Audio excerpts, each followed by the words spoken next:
Kadri sikukuu ya Eid al-Fitri inavyokaribia, wanawake wengi huanza kujipamba kwa michoro ya hina kwenye mikono na miguu. Kwa wengi hii si mapambo tu, bali ni sehemu muhimu ya utamaduni na maandalizi ya sikukuu. Matumizi ya hina yana historia ndefu katika maeneo ya Mashariki ya Kati, Asia na Afrika Kaskazini, na baadaye kuenea katika jamii mbalimbali duniani kama sehemu ya sherehe na mapambo. Kwa wanawake wengi wa Kiislamu, kuchora hina huwa ni ishara ya furaha, uzuri na kujiandaa kuipokea sikukuu ya Eid.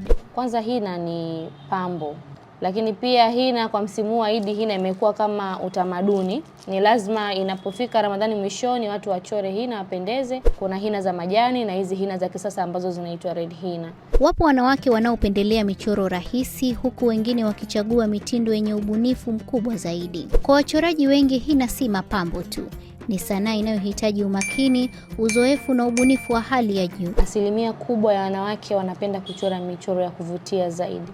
Hina inaendelea kuwa sehemu ya utamaduni, sanaa na maandalizi ya sikukuu ya Eid kwa wanawake wengi.